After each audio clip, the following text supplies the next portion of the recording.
Welcome to the American Wordsmith channel, a show aimed to inspire readers to cherish the most meaningful moments found in life by learning about the mid-19th century 1850 to 1906 lifestyle. Subscribe for more content on aspects of my business and writing life, as well as topics concerning mid-19th century living, child rearing, and much more. As I approach my 30s, I have come to truly learn what kind of job I can not only handle, but not dread from day to day. From micromanaging bosses to the gossip around the water cooler, I have not looked back since choosing to go freelance.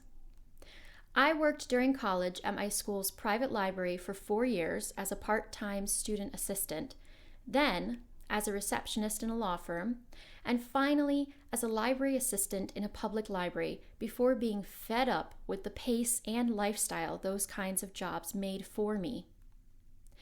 I have always been self-driven and goal-directed without the helpful push of a boss. I have always been my own boss. My carefully filled out agenda each school year would tell you as much. And with this personality came the difficulty of watching my peers slack off and enjoy standing still in their jobs while I felt like I was suffocating. Once I had paid off my student loans in about 5 years, I resigned from my last employee-centered job and went full-time freelance. I began my freelance proofreading journey by taking the Proofread Anywhere course in 2017, and by 2018, I had completed the exam successfully. At this time, I was a receptionist at a law firm because the law had always interested me.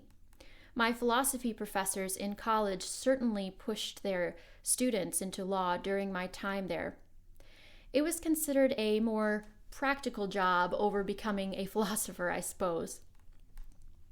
Proofreading has now become my longest held job, and I have no plans to quit now. To me, typos had always jumped out on the page while reading books or other people's papers. Perhaps I can thank my mother and father for reading to me at an early age and allowing me to challenge myself with more difficult reading material. My mother was also a writer, and her day job consisted of copywriting for publishing houses, and my father wrote poetry for pleasure. Words were always a part of my world. As a child, I loved holding my younger brother hostage, reading out loud from any book I could get my hands on. I would read for hours until my voice gave out. All of those moments of getting lost in a book, listening to the cadence of my voice rising and falling like waves, were so deliciously addictive. Nothing interested me more than continuing to read, and I still feel the same way. With copious amounts of reading blossoms a desire for quiet, space, and routine.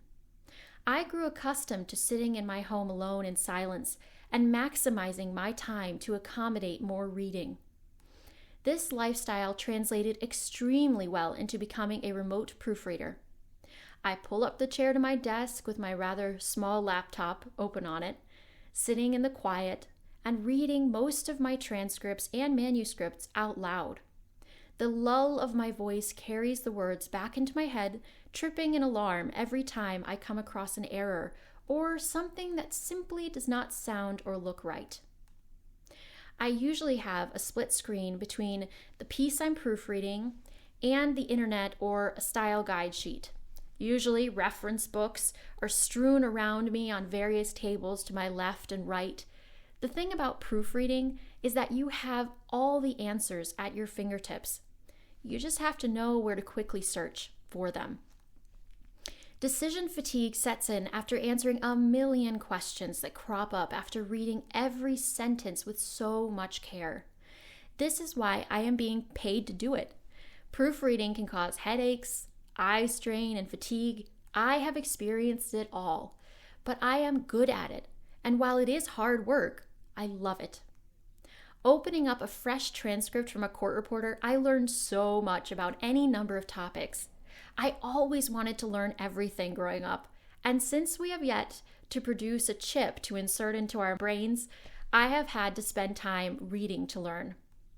My desire to know more is not hindered by my job now, it is quenched.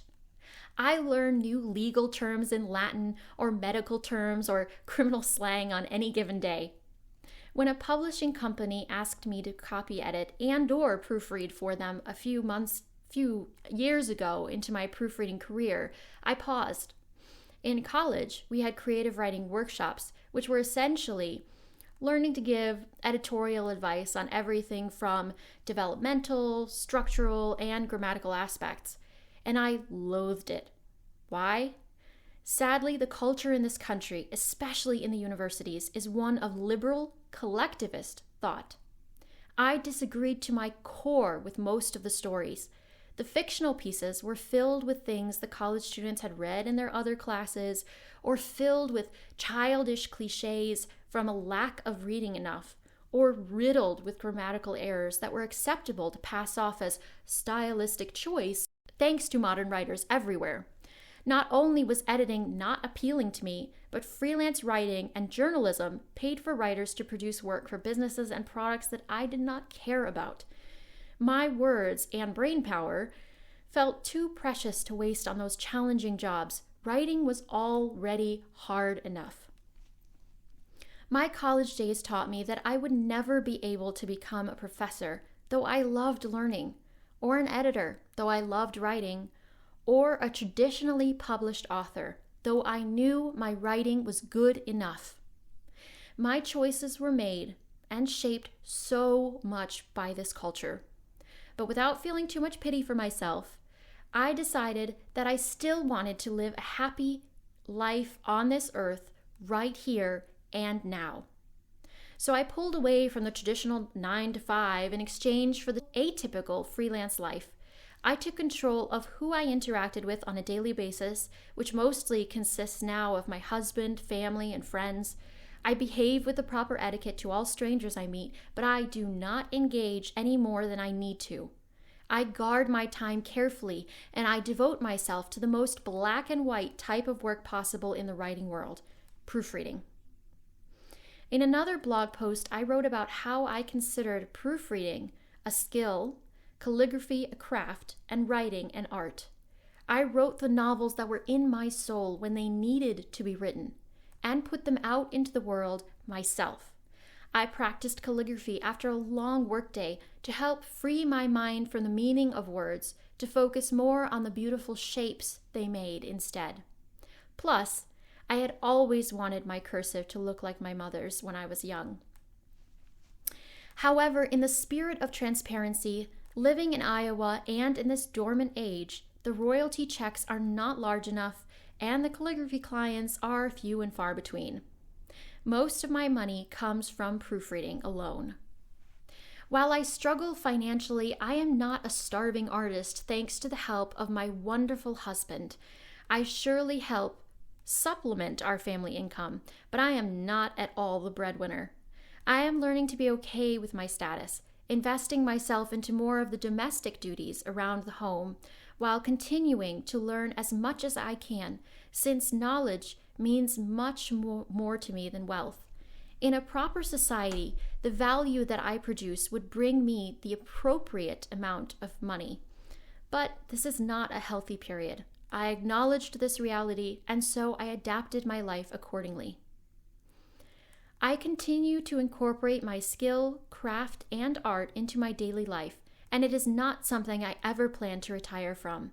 I won my freedom back from a school system that expected us to conform to the traditional workforce.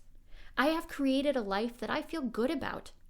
And with my husband and me beginning to plan for children, I can stay at home with them in the future while working. A new chapter of my life is beginning, and for once, I feel grounded and in control of it. My hope is more people think critically about the work that would fit best with their own personality and lifestyle.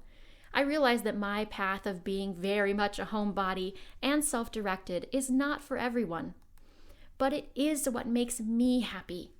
What makes you happy? If you had all the free time in the world, what would you do with your time? Is there a way you can monetize your passion for something? Go out there and create the world you want to live in, even if that is only within your own four walls. Thanks for joining me this week on the American Wordsmith channel. If you found value in this show, please like it, subscribe to my channel, and consider supporting me on AmericanWordsmith.com, where you can buy my novels, The Paper Pusher, The Dormant Age, A Man of Silence, and A Man of Action. Be sure to tune in next week for a new episode. Take care.